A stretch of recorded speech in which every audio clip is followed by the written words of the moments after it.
Welcome guys, back to the channel. Today, we're going to do a little something I haven't done in a while. We're going to do some of my tools.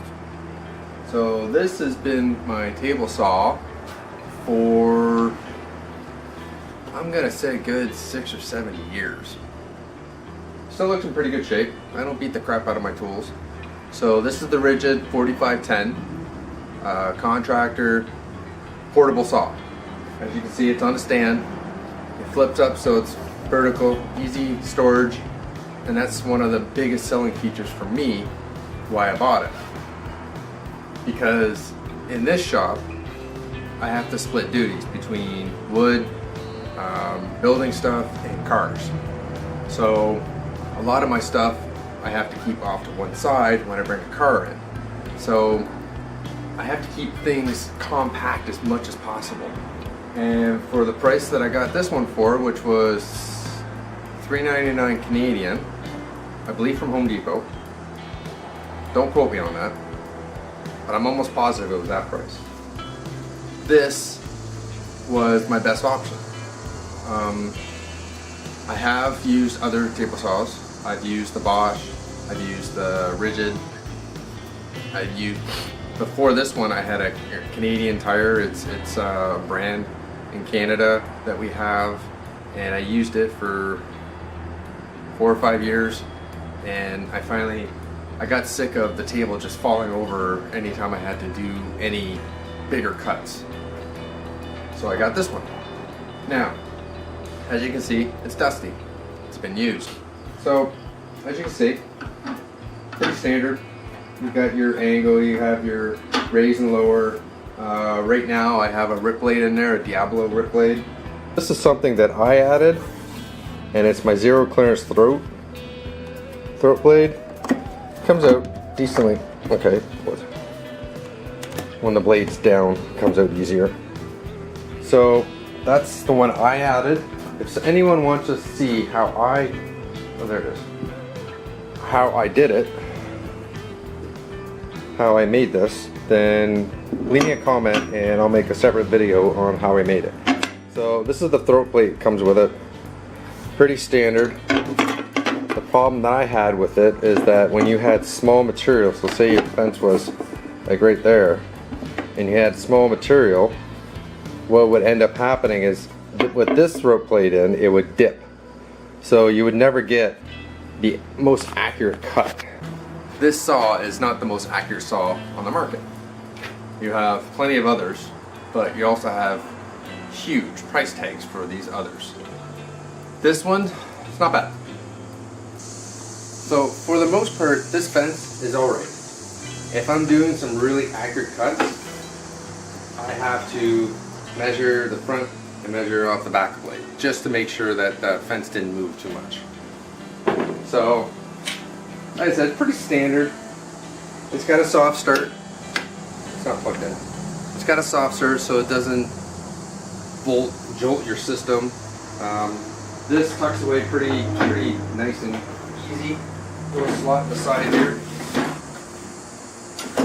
Comes with your standard miter gauge, which is pretty decent, pretty accurate. It fits in the slot decent. There's not any major back and forth. There's a little bit, but it doesn't bind, it's fine. It goes back there, and then you got a little push stick, which has seen better days, which most push sticks should see better days. And it stores pretty easily. And then just lower the blade. I always lower it once it's stored. Simple. In order to bring this thing vertical, other side.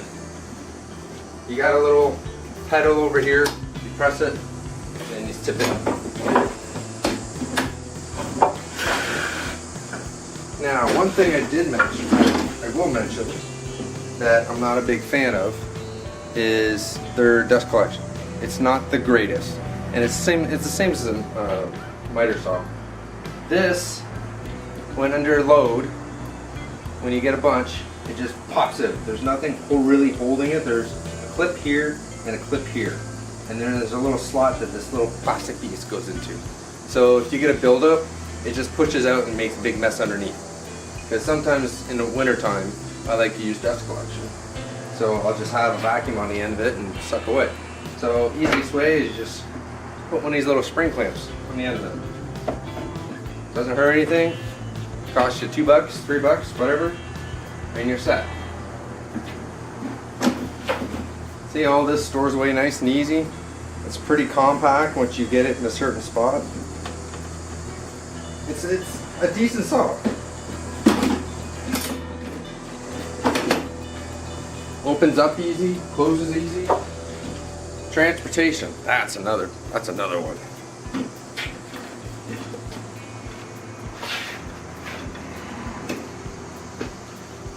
In order for me to transport this saw, I have to empty out half my van.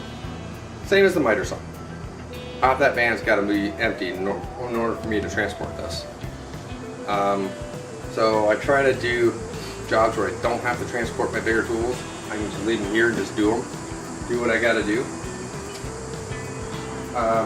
This fence or table extends like almost everybody else.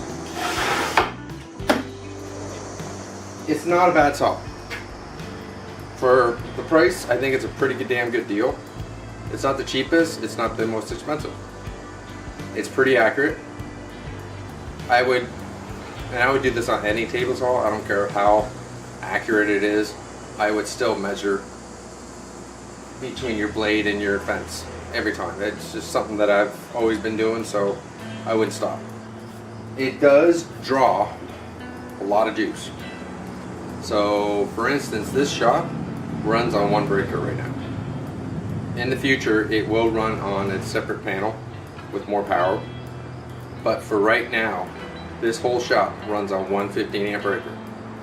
And when I have this, ripping either some really thick hardwood or ripping some 2x4s down or 2x10s or whatever, if I'm doing 3 or 4 of them, I expect my breaker to pop because it'll overload.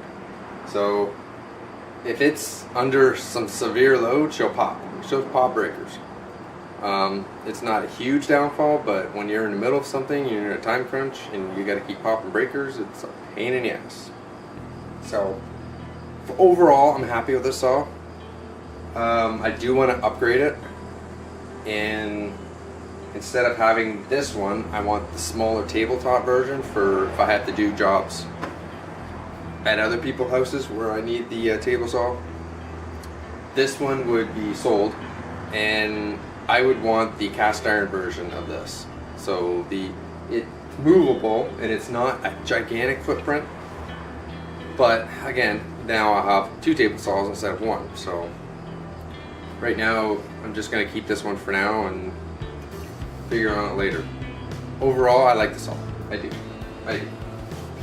It works, it does what it needs to do. I will be making some jigs for this. I'll probably make a nice sled for it, stuff like that, or I'm going to keep it for a little bit. Oh, also comes with this thing. Comes with this thing. I don't use it very often, but it clips on the back of your riving knife. Bring it up.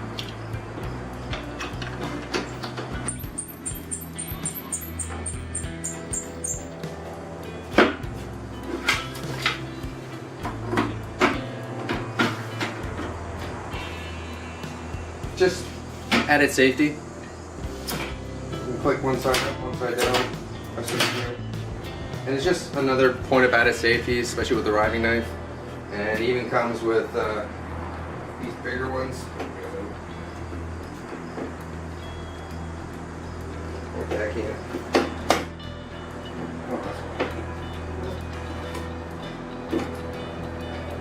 Even comes with these ones.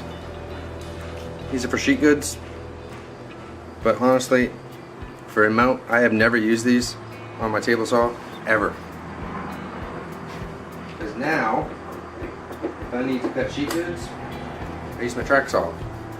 So this I hardly use anymore. I used to use it when I first got it, but it became a hindrance, and I don't really get things that shoot back, or I don't have any issues where I stick my hands where they don't belong. So yeah.